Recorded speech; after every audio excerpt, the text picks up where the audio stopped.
Yeah, prediction made. The other side is like, what I would need is actually Ryan Breslow to be now the new CEO of Flexport, to have the most grift and confusion in one company on the planet that ever existed. Yeah, they can call it like we forward or we freight forward. It can be a community of freight forwarders or something, you know, like we ship democratized sometimes. freight forwarding. Yeah. We ship. Yeah. We ship sometimes.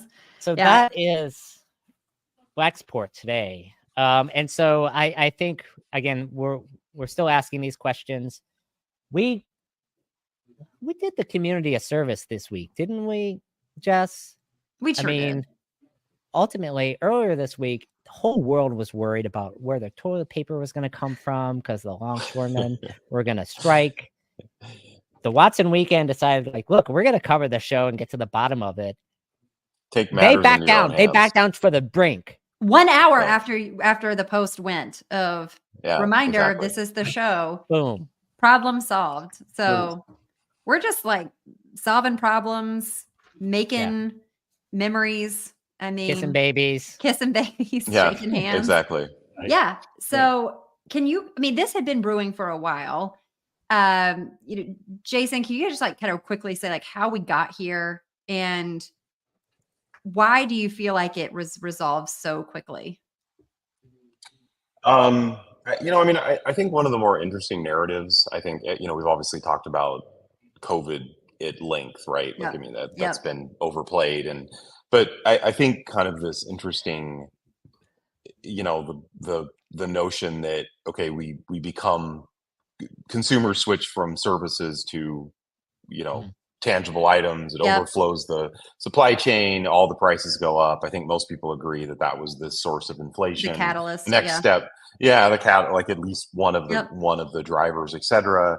And so it kind of exposes this thing. And I think the short answer, kind of the discussion point was people thought, okay, well, once this is over, it's going to go back to normal. And I think one of the odd things that came out of that is it did point out how fragile the supply chains are. And now we're seeing, I mean, at multiple levels, you can discuss this for forever, right? But the point, you've got multiple layers in manufacturing. You've got like how things come in. You've got these labor shortages and these bottlenecks, and the graph is almost unmappable. But anyway, my point is like, so the next step is the Houthis figure out, okay, I can shut down and cause a bunch of problems by shutting down, shooting missiles and sending everyone across in the Red Sea. And so, but the point is, it's less about understanding what's the next event. It's kind of understanding that there seems to just be this new pattern where we're just going to see one problem after another related to the fragility of the supply chain.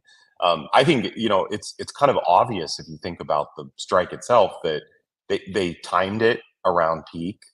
They do, whether you agree with, the morality of it or not, they have a tremendous amount of leverage in that union, right, for the country. And I don't, it's just from a supply demand standpoint. And I mean, it sounds like basically they were mostly caved to because of the amount of leverage they had as that group, right? And we also saw that with UPS earlier this year. And so these unions have figured out, as a result of these steps that have gone through, that I've got massive leverage by organizing my labor and doing this.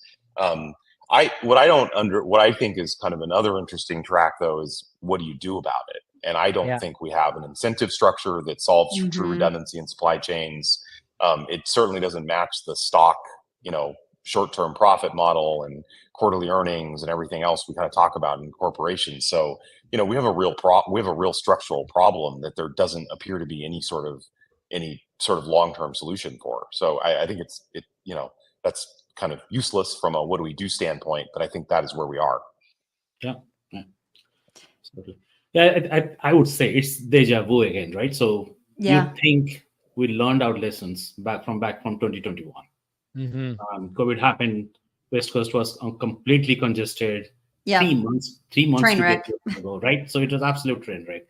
We forgot COVID. We forgot that train wreck, right? So that's kind of how it felt to me when I saw. But the reality is, Jason, I'm sure you agree, right? So this has been brewing for some time. Right? So the union saw that some of these international shippers and carriers, etc., they probably made more than 800% profit over the last 4 years. None of that obviously got passed to the union because they're always locked in this 5-year, 6-year long contract. Right. This happened to be a perfect storm. Okay, contract is coming to an end, right? And then the time for us to hit it hard, figure out how we get paid more. I mean, by the way, by no means I'm an union expert. I'm not suggesting anything. But perfect storm, right? So bargaining out, give us $5 more per hour over the next 6 years. And by the way, we don't like automation, right? So it's hitting it hard. Doesn't matter whichever way you look at it, it's creating that choke point